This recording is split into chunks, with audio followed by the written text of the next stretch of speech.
애지중지 여겼던 저작권석도 내버리고 소중하게 가득 끌어서 모은 재산 권력 다 소용없이 내버리고 간다고.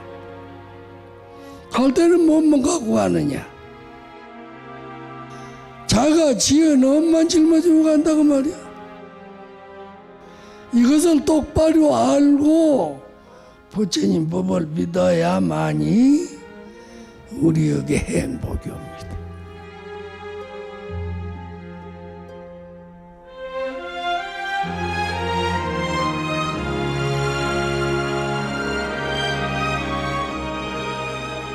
옛 선사들은 말한다. 배고프면 밥을 먹고 목마르면 차를 마시고 졸리면 잠을 자는 것이 도인의 삶이라. 일상 밖에서 도를 구하지 말라. 숨 쉬는 것 하나까지 부처님 법대로 여여하게 살다간 이 시대의 선지식 수산대종사. 스님에겐 언제나 그윽하고 따스한 도인의 법향이 감돌았다.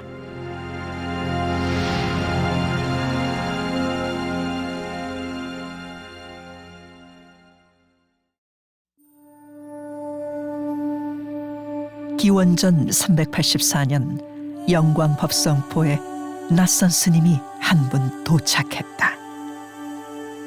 인도 간다라 출신으로 중국 동진을 거쳐 백제 땅의 불교를 전한 마라난타 스님. 백제에 처음으로 부처님 법음이 전해진 것을 기리고자 백제 불교 최초 도래지 조성을 이끈 분이 수산 스님이다. 백제불교 최초 도래지 성역화불사도 사실은 그 법성포에 조그만 소공원을 조성하려고 하는 것을 저희 은사 스님께서 당시 이제 영광 군수님에게 아니 여기는 삼국시대 백제 지역의 불교를 전하기 위해서 마라난타 존자라는 성인께서 들어온 그런 중요한 역사를 지니고 있는 곳인데 그래서 포구 이름도 법성포 아니냐. 법법자 성인성자 불법을 전하러 성인이 들어온 포구라는 뜻을 가지고 있는데 성역화불사를 해야 된다. 그렇게 이제 스님께서 조언을 하셔가지고 또 저에게 그걸 추진하라고 하셔서 제가 저희 은사 스님 말씀을 받들어서 마라난타 존자 스님의 고향인 간다라 지역 불교 문화 양식으로 저렇게 조성을 해서 지금 중요한 우리 불교 전래 역사에 있어서 기념 성지 역할을 하고 있고요. 또 이 지역에는 문화 관광 자원으로서의 중요한 역할을 해 내려오고 있습니다. 앞으로 이와 같은 백제불교 최초 도래지 기념 성역 그리고 불갑사 보건불사를 통해서 이 지역의 불교가 발전하면 호남 불교가 발전하고 나아가서 한국 불교 발전에도 크게 이바지할 것이라고 아주 기뻐하셨습니다. 영광, 불갑산 자락. 사찰 중에 으뜸이란 의미를 지닌 불갑사가 자리한다. 마라난타 스님이 창건했다 전하는 이곳은 1600년이 넘도록 부처님 법등을 지켜온 유서 깊은 도량이다. 고려시대의 각진국사를 비롯해 수많은 고승대덕이 주석한 호남의 중심 사찰로 수산스님의 원력이 깃든 곳이기도 하다. 우리 전 방장 스님은 장난 좋아하시고 참으로 소탈하시고 참 맑은 스님이셨어요. 그 스님이 돌아가시고 나서 저희들이 그냥 이렇게 그냥 하는 소리로 참 마지막 남은 참 비구 스님 돌아가셨다. 수산 방장 스님은 도인이나 뭐 이런 소리도 싫어하셨고 이 참중이라고 저희들이 항상 당신도 그런 참 그 따뜻하고 항상 사람을 대할 때 그렇게 자비스럽고 당신도 그렇게 항상 이 깨끗하고 맑은 그런 스님들을 좋아했어요.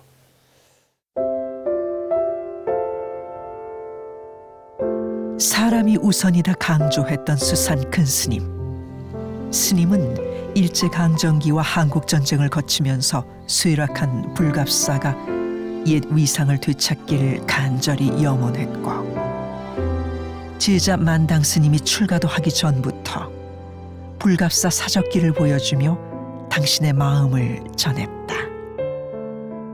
2차 사법고시를 준비하던 청년은 스승의 뜻을 받들어 불갑사 복원에 뛰어들었으니 수십 년 세월이 흐른 지금 불갑사는 오래전 대가람의 모습을 찾아가는 중이다. 불갑사 주지 만당 스님이 소중히 간직하고 있는 옛 문헌을 보여주었다. 영광군 모악산 불갑사 고적급 위시답 병록이라고 이제 책 제목이 붙어 있고, 여기에는 불갑사 삼중창주인 각진국사 비명,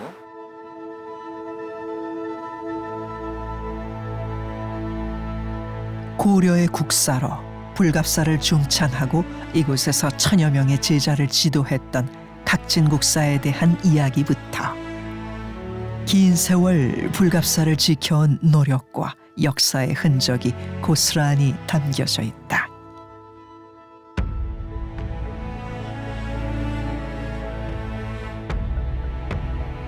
그리고 불갑사 1740년경의 양안 전답들 소유 기록이 아주 상세하게 나와요. 그래서 이제 여기에 보면 불갑사의 1725년 그리고 1741년 당시의 가람 모습, 그리고 각진국사가 중창, 삼중창 하셨던 고려 말의 가람 모습들이 쭉 서술돼서 나옵니다.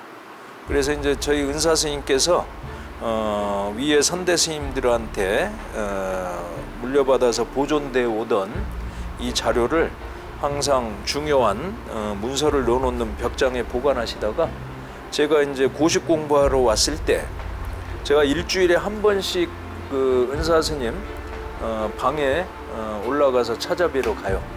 그런데 저만 올라가면 이걸 벽장에서 꺼내가지고 보라고 던지시는 거예요. 봐봐라. 이게 이제 옛날 스님들이 필사본으로 남겨놓은 거거든요. 이걸 쭉 봤더니 야, 불갑사가 역사가 이렇게 깊고 이렇게 가람이 크고 훌륭했던 곳인데 스님들도 많이 살고, 아니 왜 이렇게 쇠락하고 줄어들어 있습니까? 건물은 다 무너지고. 그랬더니 아직 2년 닿는 사람이 안 와서 그래. 그래서 제가 이거 복원을 한번 해볼까요? 그러면 좋지. 그래서 내가 그때 그 말씀을 듣고 불갑사를 복원하겠다고 출가를 했어요. 이 사적기 때문에. 그래서 이 사적기를 토대로 해가지고 지금 불갑사를 거의 다 복원해 가고 있죠. 지금 주지가 그 나하고 무슨 인연이 있어. 우리 만당 보고 너는 전생에 불갑사에서 은을 쓰고 나온 스님 후신인갑다. 네. 그래서 내가 죽으로도 벌써 한 60년 살아 그러대. 불자들한테 나 좀 뭐 해주시오수를 못 해봐요. 불갑사 가서도 농사 짓고 살면서 조성 예불 하고 사시맞이하고 아침 저녁으로 참선하고 그렇게 해놔서 항상 선방 있으면 좋겠다는 마음만 있었어요. 네. 그렇다 우리 만당이 그렇게 해서 예. 대단히 흐뭇하게 생각. 예. 어쩌면 전생부터 이어져 왔을 스승과 제자의 인연. 불갑사는 1998년에 선원을 개원한 후 꾸준히 복원불사를 이어가고 있다.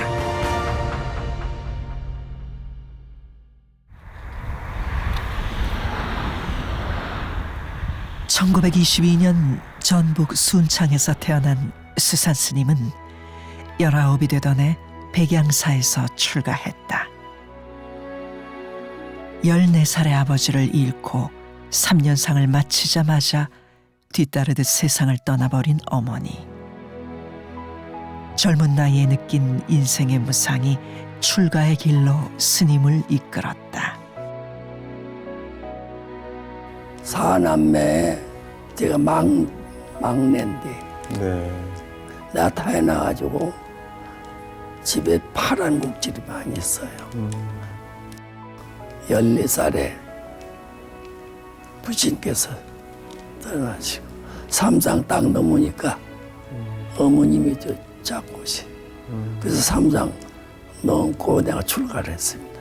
네. 그래서 이제 오자마자 복이 없으니 신이 안 생겨. 신임이 일체를 대주어야 하는데 대주지 못하니까 그때 그 양도가 나오고 그러니까 부처를 봐라 마남생께서 내가 좀 넉넉하면 너를 도와주지만은 평생 그런 더 통장 하나 없이 사십네. 네. 그때 뭐 취지로 하기 싫은데 한 달에 30원을 더 15원은 성심이 임제대학 되겠는데 그거 보내. 또 5원은 전후 포교사 네네. 여기 좀 보태주고 당신이 10원 갖고 쓰니까 너를 도울 수가 없다. 예. 그렇게 이식을 익혀서 부전을 보이면 거기서 먹고 그 뭐 용돈이라도 주면 그런 거 가지고 책도 보고 그렇게 하라고 해서 그렇게 어렵사리 했습니다. 나 중으로. 그 다음에죠, 이제 20살 때. 그런데 당시만 해도 19살에 출가하겠다고 들어오면 늦깎이라고 별로 그렇게 스님들이 상자 삼겠다는 분도 없고 취급을 안 했던 모양이에요. 그런데 저희 은사 스님은 상자 삼겠다는 스님이 안 나타나니까 마남 스님께서 삼위계를 받으라고 하면서 당신이 아끼던 상자 가운데 법안 스님이라고 계셨답니다. 그 법안 스님이 일찍 돌아가셨는데 그걸 안타까워해서 법안 스님의 상자로 삼았죠. 그러니까 마남 스님의 손상자가 된 거예요. 당시에는 그걸 위패상자라 그럽니다.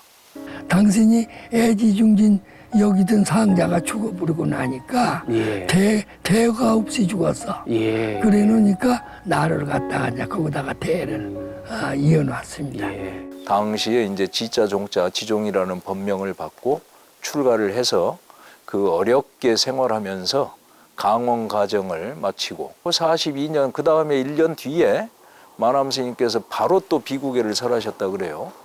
그래서 이제 1944년에 백양사 강원 이력을 마치시고 그 다음에 마남 스님께서 백양사의 청량원이라는 바로 절 옆에 붙어 있는 암자가 있어요. 그 청량원에 가서 머물라고 하시면서 이 세상 태어나서 이것저것 탐착해봐야 아무 필요 없다.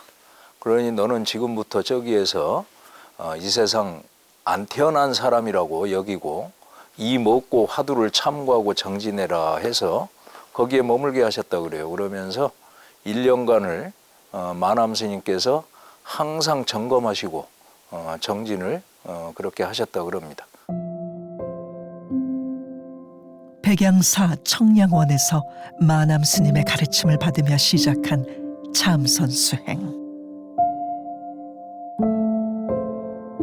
19, 당시로 치면 늦은 출가로 한동안 마음고생을 겪긴 했지만 오히려 힘든 시간이 있었기에 수산 스님은 더욱 부지런히 정진했고 마남 스님은 그런 손상자를 마음 깊이 아끼셨다고 한다.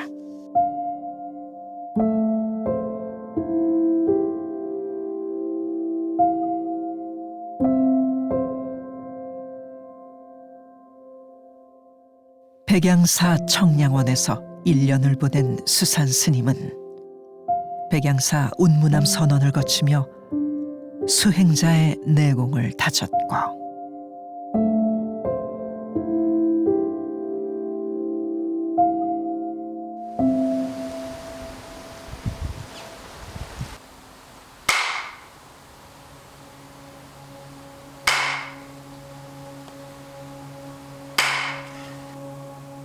수덕사 정혜사 만공스님 회상을 찾아가 화두 참고에 매진하며 선의 세계에 깊이 빠져들었다.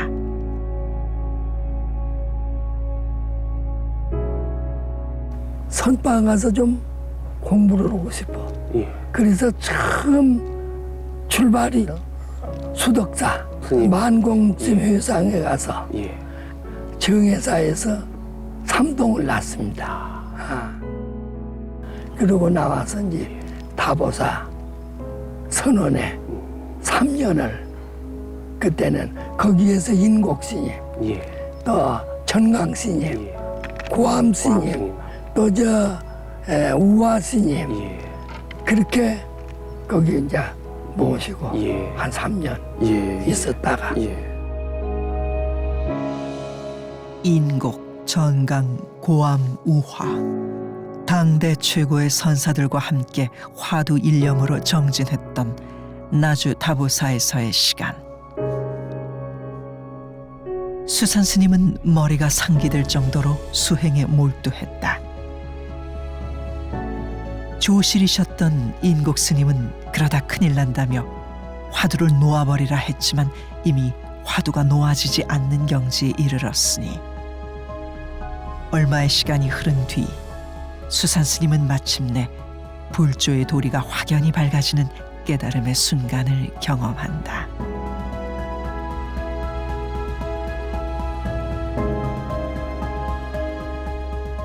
옷소매 속에 해와 달을 거두고 소나기에 하늘과 땅을 모아주었네.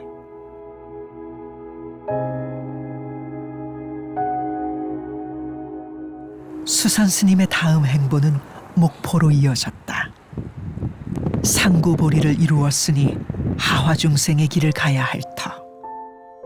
수산스님은 1949년부터 목포 정회원에서 마남스님은 조실로 서웅스님을 선원장으로 모시고 수행을 이어가는 한편 수행 못지않게 포교를 중요시하신 마남스님의 뜻을 이어 대중을 위한 전법과 교화를 시작했다. 불교와 열세였던 목포 지역에서 불법의 씨앗을 심기 위해 혼신의 힘을 다한 수산스님. 스님의 노력은 1970년대에 이르러 청년불교 활성화라는 찬란한 꽃을 피우게 된다. 처음 스님이 이제 그 정회원에 가실 때는 청년회를 아주 활성화됐었습니다. 그때 스님은 젊은 사람을 굉장히 아꼈었어요. 그리고 오면은 자식처럼 보듬어 주시고 큰 스님이라 해갖고 격식을 차리거나 이런 걸 안 하셨어요. 그리고 또 정회원 청년회 중심으로 해서 그 사업연합회가 불교 전야제라든지 이런 행사 같은 거를 주도적으로 했었던 겁니다. 그래서 그때 굉장히 그 청년 불자 그 포교를 위해서 굉장히 노력을 많이 하셨었어요. 재정적으로도 청년회 지원도 많이 해주셨고, 네, 그랬었습니다. 정회원이 본래 적산사 자리인데 본래 일본 사람 거기다가 흥선사라고 거기다 선빵 얻은 것을 마남스님께서 그걸 이제 인수해가지고 거기다가 이제 선빵을 했어요. 시내 사람들도 와서 참선하고 아침 저녁으로 와서 참선하고 스님네는 물론이거니와 그래서 거기서 이제 소임을 맡아가지고 봤습니다. 1975년 3월 달부터입니다. 그때 큰 스님이 목포 유달산에 있는 반야사란절에서 기거하셨는데 그때 당시에 학생회가 많이 활성화됐는데 그게 시조 첫 시작하신 분이 수산 큰 스님이시죠.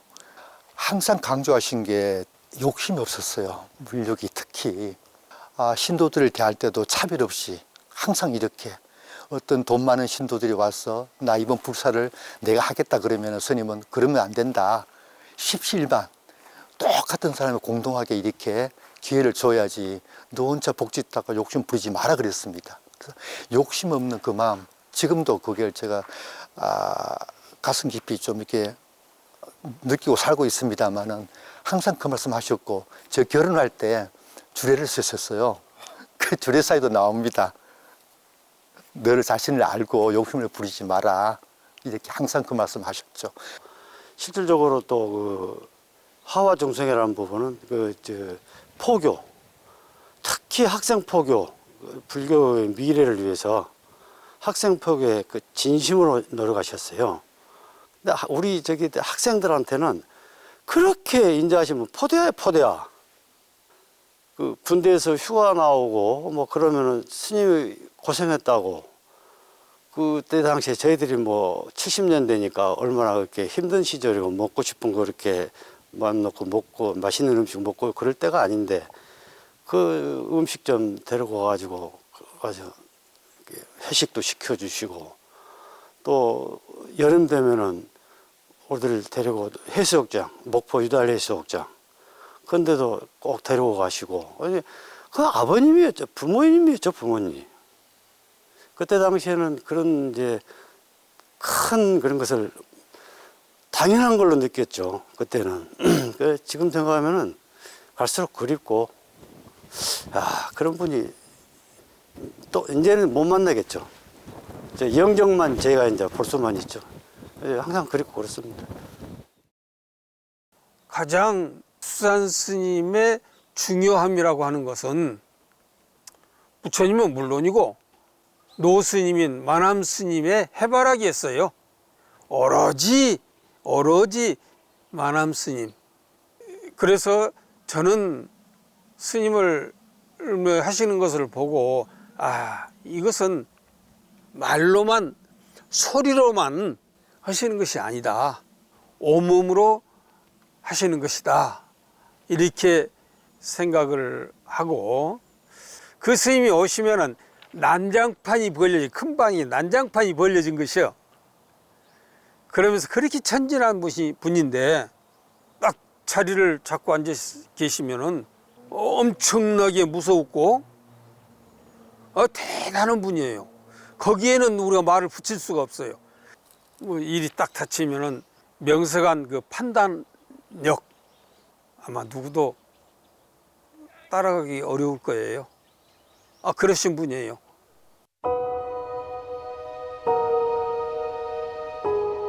(1950년) 전쟁의 소용돌이가 한반도를 강타했다. 한반도를 뒤덮은 참극 속에 전라남도 완도에 있는 신흥사로 몸을 피한 수산 스님은 출가 사무는 2와 4에 두루 밝아야 하고 대중교화와 가람 수호에도 진력해야 한다는 만암 스님의 당부를 마음에 새긴 채 완도 신흥사 불사에 매진했다. 이제 저는 저희 어머니께서 신흥사에서 백일 기도를 드려가지고 제가 태어났어요. 어렸을 때부터 어머니께서 이제 절에 오시게 되면 꼭 저를 손잡고 이렇게 오셨던 기억인데 그 중에서도 우리 수산 스님께서 오면은 꼭 아주 반갑다고 우리 추 왔다고 그러면서 이렇게 나오셔서 이렇게 뭐 벽장에 두었던 떡이나 이런 것도 이렇게 챙겨주시고 그런 기억이 납니다. 전쟁 직후 모두가 배를 골턴 시절에도 수산 스님은 부처님 도량을 바로 세우는 일을 잠시도 쉬지 않았다.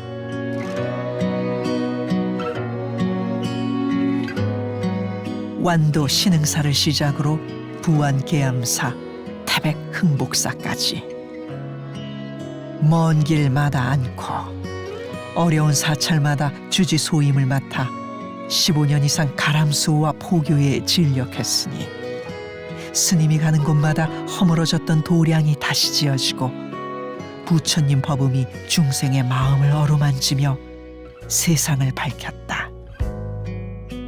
이분이 이제 수산 스님께서 평생을 물욕 없이 평생 통장을 쓸 줄도 모르고 사용하실 줄도 몰랐으니까요. 항상 용돈이 생기면은 방석 밑에 넣어놨다가 전부 불사하는데 모아서 쓰게끔 주지 당신 상자인 만당 스님한테 항상 그렇게 하셨어요. 그래 알게 모르게 이제 비하인드 스토리로 그 제법 큰 돈을 이렇게 이제 이 보낸 그가 있었어요. 용체로 쓰시라고. 그러면 이제 용체로 쓰시라고 했지만은 그게 이제 좀 잘 부탁한다는 뜻이겠지요. 스님께서 가져온 성의가 있으니까 그대로 돌려주면은 기분 나쁠 것 같으니까 봉투를 가져와라. 그래서 봉투만 바꿔가지고 자, 내가 이제 이 봉투는 받았다. 그러니까 이것은 도로 가져가라. 그리고 그대로 다시 이 봉투만 바꿔서 돌려주시더라고요. 자기 돈이 아니면은 10원 한 푼도 취하지 않으신 분이니까 그래 그렇게 맑고 깨끗하고 만암 스님께서 항상 어려운 사찰들로 저희 은사 스님을 보내셨다 그럽니다. 만암 스님은 백양사만 위하는 게 아니고 백양사 말사들도 항상 어려운 곳에 가서 포교하고 가람수호를 해야 된다. 항상 강조하셨던 게 출가한 수행승은 이와 사를 겸해야 되고 또 대중교화 포교 활동에도 전념을 해야 되고 그러면서 선사 스님들께서 가꾸어놨던 그와 같은 가람수호에도 열성을 다 쏟아야 된다. 이렇게 강조하시면서 그래야만 부처님과 또 시주의 은혜를 갚는 것이다. 이렇게 항상 강조하셨다 그럽니다. 그래서 우리 스님을 꼭 어려운 사찰들 거기에 가서 지키게 했고 교화 포교 활동을 하게 했고 그래서 또 백양사가 어려울 때는 3번에 걸쳐서 백양사 주지수임을 보고 또 임기도 못 채우고 2년 만에 항상 내놓고 이러다 보니까 어려운 시절에 항상 당신이 가서 어려운 곳에 그 불사를 하고 가람을 수호하고 또 대중교화 포교 활동했던 그런 부분들을 물코마기 역할을 해왔다고 표현하셨죠. 출가 본사인 백양사 역시 살림살이가 어려워지면 몇 번이고 달려갔던 수산스님. 스님의 발걸음은 바다 건너 제주 보광사까지 닿았다. 묘법연화경 제7권 마지막에 보면 그 사경하셨던 연도를 적어 놓으셨습니다. 바로 불기 2989년 이민년 음력 3월 3일 보광사에서 사경을 하셨다고 적어 놓으셨네요. 1962년이 되겠습니다.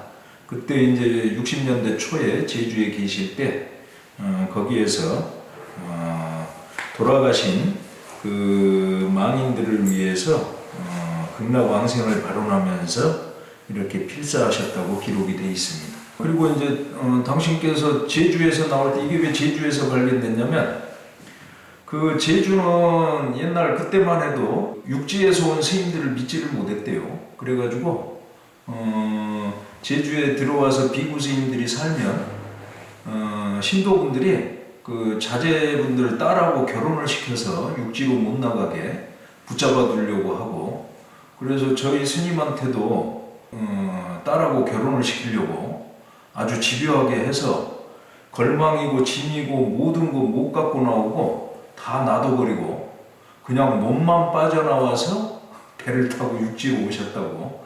그래서 이게 이제 제주에 그대로 있었던 거예요. 그런데 몇 년 전에 저희 사형 대신에 현명 스님께서 다른 분이 이게 우리 은사 스님께서 사경하셨던 법화경이라고 그걸 주셨다고 해서 가지고 와서 여기 보관하게 됐습니다. 자, 그리고 이 목탁은 아주 오래된 목탁입니다. 저희가 보기로도 거의 조선시대부터 쓰던 목탁인 걸로 보이는데 요거는 이제 선대 스님들로부터 저희 은사 스님께서 물려받아 가지고 항상 지니고 쓰시던 목탁이 되겠습니다. 근데 아주 무겁고 단단하면서도 소리가 아주 좋습니다. 낭낭하게 울리면서 소리가 나죠. 그래서 이렇게 큰 스님 유품으로 내려오고 있습니다. 목포 반야사에는 수산 스님이 남긴 중요한 문헌이 전한다. 이것은 예식 절차를 할 때 아주 중요한 교과서죠. 옛날에 그 이조 배불 정책을 할 때도 왕궁에서는 이 책을 가지고 기준을 해서 이제 의식 절차를 진행하고 수륙제, 예수제 등 하는 것을 만자함자 큰 스님께서 또 숫자 산자 수상 큰 스님에게 전수하신 그 교과서입니다. 거기 보면 요 손 이렇게 이제 진언하는 거, 요 진언이 여기에 진언이 쭉 있거든요. 이 진언을 그대로 했습니다. 다행히도 이제 이게 문화재로 유형 문화재로 등록됐습니다. 여기 보면 우리가 49제나 천도제나 할 때는 꼭 이 작법을 써야 되거든요. 여기 이제 전통으로 이제 불복장하는 스님들이 또 요걸 이제 쓰죠. 수산 스님은 참선수행과 불교 포교, 가람불사뿐 아니라 전통적인 불교 의례에도 굉장히 밝은 분이었다. 일상적인 예불과 제의식은 물론이고 승가에서 비밀스럽게 대를 이어 전해진 불복장 의식까지 도맡으니 몇 해 전 국가무형문화재로 지정된 불복장 작법은 나무나 돌로 조형한 불상의 생명을 불어넣는 매우 중요한 불교 의식이다. 수산 스님은 마남 스님을 통해 백양사에 전승되어 온 불복장 작법을 익혔고 도성 스님에게 금액을 이어주었다. 그때가 74년도였는데 그때 당시에 이제 백양사 주지 소임을 맡고 계셨습니다. 아버지 같고 굉장히 따뜻한 이제 그런 분이셨죠. 그 이듬해 이제 수계를 하고 전국에 모시고 다니면서 이제 불복장을 배우게 된 거죠. 굉장히 정통한 분이셨죠. 이제 그것이 이제 백양사 이제 불복장 이제 맥을 전수를 받으신 분인데 큰 스님께서 이제 한지에다가 뭘 자꾸 이제 쓰라고 이제 막 지시를 하시더라고요. 그때 당시에는 몰랐는데 뭐 그림 같은 것을 이제 찾고 그대로 이제 베끼면 된다고 이제 그게 이제 불복장 다란이더라고요. 제가 이제 최초에 하게 된 것은 이제 그 제주 관음사에서 이제 시작하게 된 겁니다. 그 마남 스님의 맥을 이어가지고 복장을 하셨어요. 많이 하셨어요.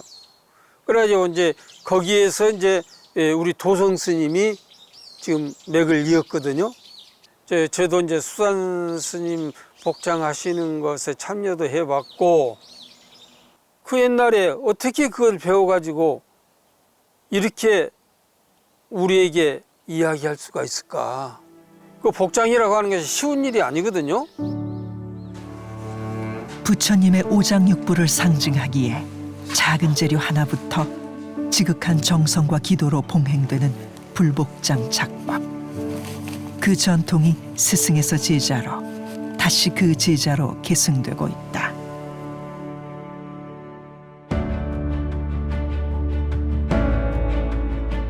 불갑사에도 수산 스님이 전수한 특별한 전통이 내려온다는데 봄비가 내려 온갖 곡식이 윤택해지는 고구 전후가 되면 불갑사 대중의 손길이 분주해진다. 일일이 손으로 딴 찻잎을 절구에 넣고 빻아서 차를 만드는데 그 방식이 예사롭지가 않다.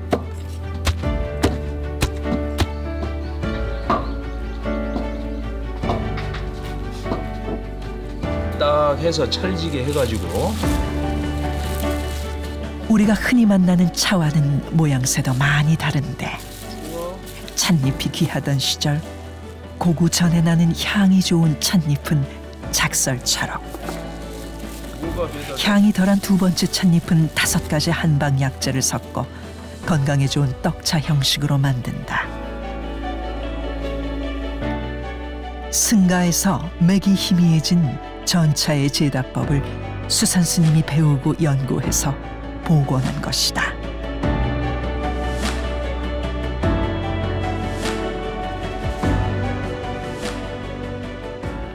차의 대가거든요. 고구 전후에 따가지고 그냥 바로 덮어가지고 먹거든요. 그랬는데 이 스님은 전차락 해가지고 뭐 한약재 뭘 넣고 막 찍어가지고 엽전처럼 이렇게 동글동글하게 만들어가지고 그걸 이제 전차라고 그래. 돈전자 써서 돈처럼 생겼다고.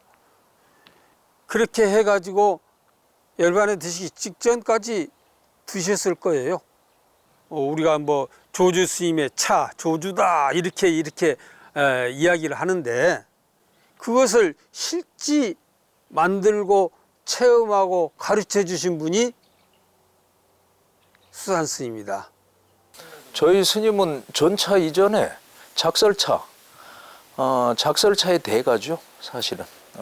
저희 스님은 항상 차 입이 나는 고구부터 5월 한 20일경까지는 새벽부터 차입을 따셔가지고 또 이 차입을 새로 골라서 점심 공양하시고 나면 대중들 대여섯 명을 불러가지고 오후 한 8시까지 차를 가마솥에 구중구포로 덕습니다. 그 차는 그야말로 일품인 명품 차죠. 그런 차를 제가 지금까지 살면서 저희 스님이 만든 차 아니면 마셔본 적이 없습니다. 저희 스님은 차를 만들면서도 항상 이렇게 강조합니다. 이 차는 무념무상으로 만들어야 되고 찻잎을 딸 때도 만들 때도 마실 때도 무념무상으로 임해야 된다. 그리고 수미일관해야 된다. 수미일관은 뭐냐면 처음과 끝이 고르게 같아야 된다.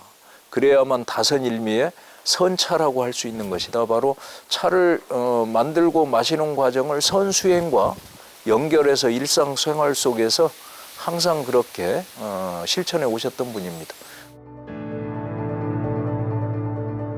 평상심시도 일상의 마음과 행동이 도에 어긋남 없이 일평생 중도의 삶을 사신 수산 스님. 1953년 스님은 마남 스님께 전법계와 함께 수산이라는 법호를 받았다. 얼마나 높은지 정상이 안 보이고 사해가 일찍이 그 틈이 없네. 생각이 다하고 말이 끊어진 곳에 높고 커서 한 수산만 우뚝 나타났네. 늦가기 출가자로 스스로를 모내기에 물을 막는 물코막이라 칭했던 스님은 마남 스님이 인재 양성을 위해 설립한 정광학원 제7대 이사장으로서 학교 발전을 위해 헌신했고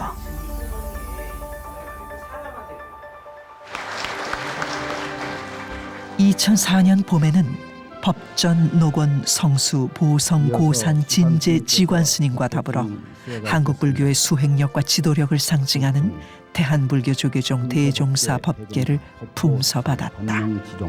성명, 유형열 내용은 같습니다.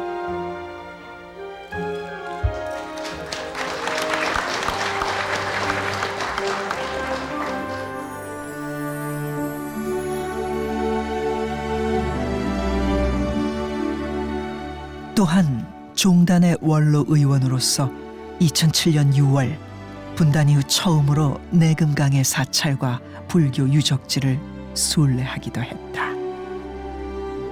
중노릇을 하는 데 있어서는 첫째 은사스님 말씀을 존중하셔. 초발심 자격만 지금 이행한다고 하면 중노릇 잘하는 것입니다.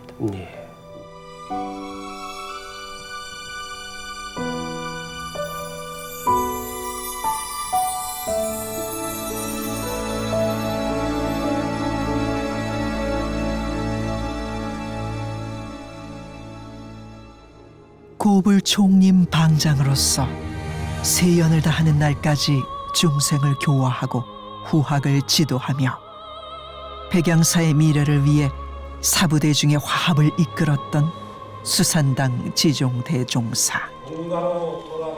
스님의 연결식은 조계종 원로회의장으로 엄수됐다. 찾아가십니까? 방장 스님.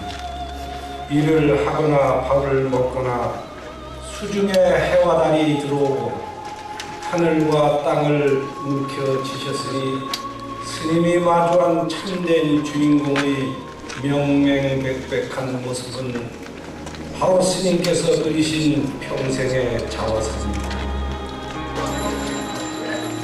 스님은 마지막까지 제자들에게 부지런히 정진하라 당부하셨다. 1000여 명이 넘는 사람들이 스님 가시는 길을 눈물로 배웅했다.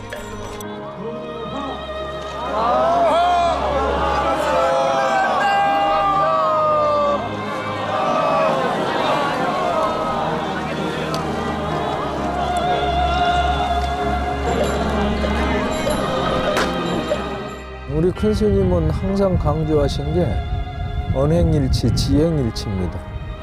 자기가 말한 바를 그대로 실행할 줄 알아야 되고 또 자기가 올바르다고 배운 바를 말로만 그치고 아는 것으로만 그칠 게 아니고 항상 현실에서 아는 것을 그대로 실행에 옮겨야 된다. 항상 이걸 강조하셨죠. 항상 후학들에게 말씀하시기를 언행일치한다. 말만 앞세우고 행위 없으면 잘못 들은 것이다. 언행이 일치해야 한다.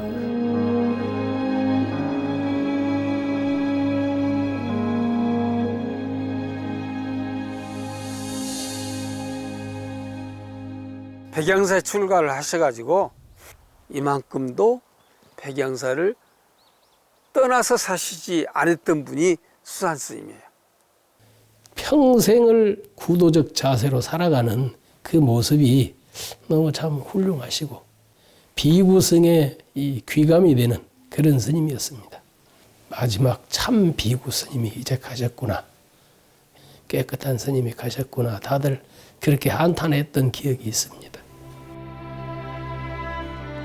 중생 교화를 위해 사바세계 한복판에 뛰어들어서도 신선처럼 청정하게 사신 수산 스님.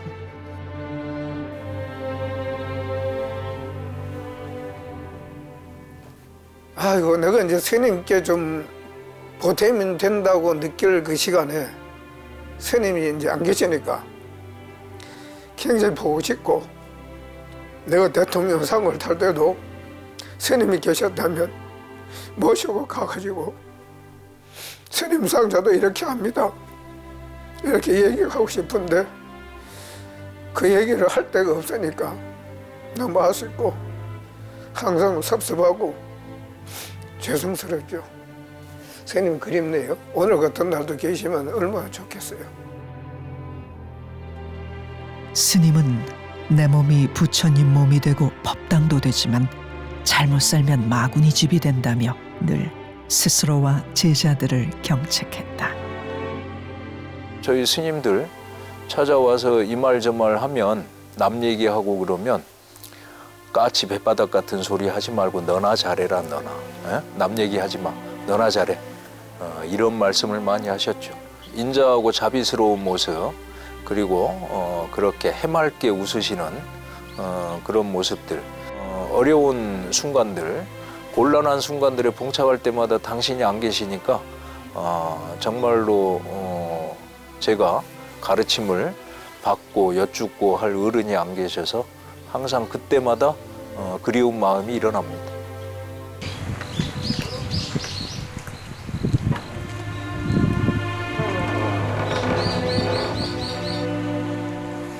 떠나신 지 10여 년.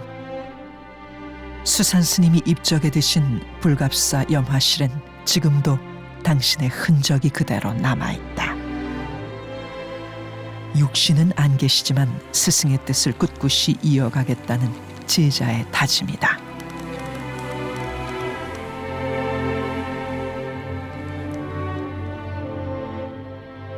서홍 스님 유명한 휘호 수처작주. 산에 구름이 걸려 있고 바다에 달이 떠 있는 모습이라 해서 모든 삼라만상의 그런 그 장구한 모습을 또 그거 자체가 우리 부처님의 불국토 세계를 그대로 펼쳐진 세계라고 해서 산운해월이라는 걸 많이 씁니다. 마음을 다스리고 깨달아서 깨달음의 꽃을 피워낸다는 그 단계입니다. 초방충우라. 충우는 이제 부처님의 거부를 말하기도 새벽 2시 반이면 누구보다 먼저 일어나 요가로 몸을 풀고 예불, 참선, 공양을 마치면 제자와 불자들을 더없이 자애로운 미소로 맞아주셨던 수산 스님. 참된 정진은 한 마음도 일어나지 않음이라. 일체 만물을 일으키는 그 마음을 끝까지 탐구해 깨달음을 이루도록 하라.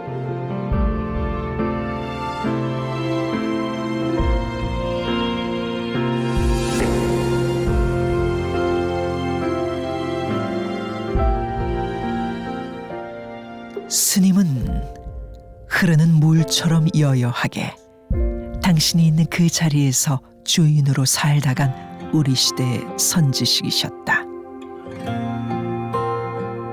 장성호의 맑은 물이 세상을 있는 그대로 비추듯 누구나 자신의 자성만 바라보면 부처가 된다는 가르침. 무엇보다 사람이 우선이니 먼저 사람 되는 공부를 하라는 당부의 말씀. 모든 중생을 행복의 길로 안내하고자 했던 자비로운 마음.